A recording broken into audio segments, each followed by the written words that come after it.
Hello and welcome to this new video series that I'm producing called Everyday Hypnosis. This will be some short videos with some simple exercises that can help in everyday life. A quick disclaimer, if you suffer from a condition that is contraindicative to hypnosis or other relaxation techniques such as PTSD or DID or certain forms of schizophrenia, please consult your physician before engaging in any of these exercises. First set of these videos are based on a set of exercises that I like to call the skeleton exercises, based on that skeleton dance that we sung as kids, like the foot bones connected to the ankle bone, so on and so forth. They're geared and designed to help one feel more connected to oneself and to their environment. And they're also very good supplement to therapeutic sessions that some of my patients have had.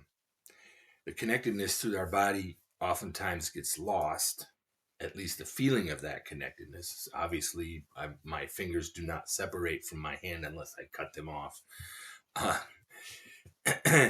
That feeling of connectedness disappears often when we are stressed. It's actually a natural condition when under severe stress we have to endure pain or other such things, usually physical pain, in order to overcome the situation. Let's say a car accident. It's useful to feel that separation from oneself to get out of the car that's maybe on fire, or in early times, prehistoric times, if we have to fight the saber-toothed tiger and get away, I obviously don't want to feel the pain in my broken leg. Oftentimes, however, we go through those feelings of separation in non-life threatening situations. And the idea of these exercises is to kind of restore that in first of all, a controlled environment. Obviously, sitting here in my office, there's nothing here that can hurt me.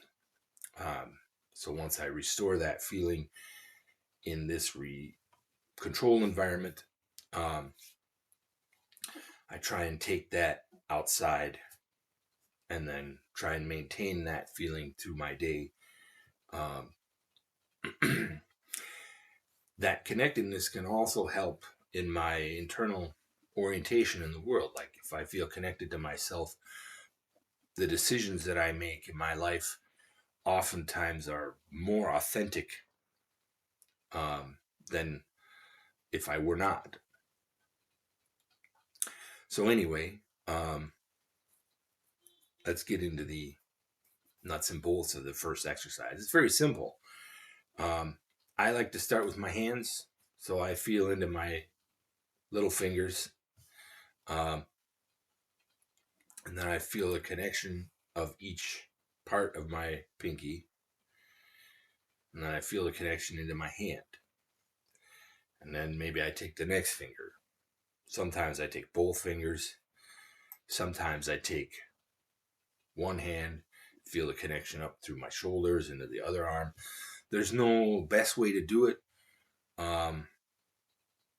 except for maybe, what's best for you. If you feel into your stomach or your chest or your feet or your arms or your legs or your face, whichever more easily, start there and try to radiate out from that point so that you can kind of feel your whole body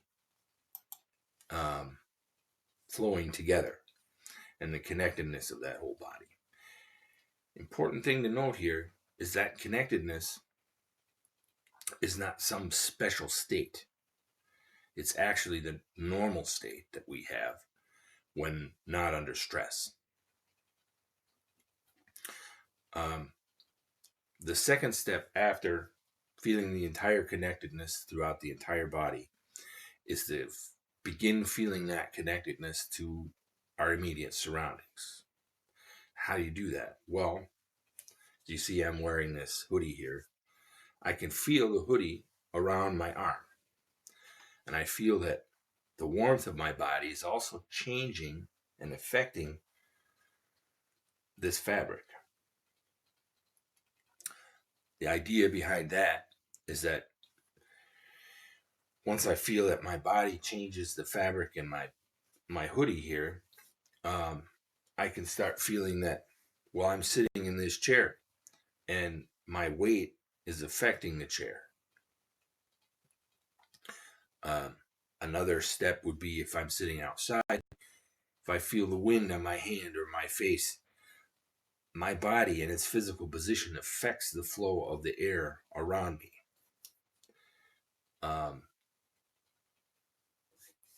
Oftentimes, not only do we feel disconnected from ourselves and from our immediate surroundings, we often feel that we don't affect the area around us. We're sort of invisible, and in fact, we are not. And so this exercise is geared in the most simple ways. I'm just going to be sitting here, is to how my presence at this moment in this area affects my immediate surroundings. An easy supplement to this exercise is to go through the other four senses. We start here with the kinesthetic sense, as it's often the most affected by stress during our day. But, sitting here, I can think about, well, what do I hear in the room? And instead of trying to define what it is that I'm hearing, I can hear, you might be able to hear on the microphone, the timer that's in my grow lamp from one of my bonsai trees. But the key is not to say, well, that's just a timer and I can ignore it because it's a timer. It's to hear the quality of that sound, that clicking sound. Is it a high clicking? Is it a dull clicking? And also not to define it necessarily with words, but just to observe. Then maybe use my sense of smell or my sense of sight. What do I see? What is the quality of the light in the room? What kind of influence does the light have on the color? You can play with this in dozens and dozens of ways. I like to go through just the feeling of connectedness in my body and the immediate surroundings. Sort of as a start to my day before I go to work, before I do anything else. But there really is no right or wrong way to do this necessarily. It's a very individual thing, and you can have a lot of fun with it. You can kind of see, what can I perceive? It's I don't like to call it mindfulness, because mindfulness for me implies, maybe I'm wrong that way, that there's some sort of special state that I have to get into to be mindful of my surroundings. Well, I feel personally that state where I'm here and observing the world around me and my connectedness to it is really actually my natural state of being. And the separation is the unnatural state that's created because I'm stressed or I feel stressed. In fact, most of the time where I feel stressed, there really is no danger. Anyway, try it out. See how it works for you. Let me know in the comments. Leave me a thumbs up. And have a great day.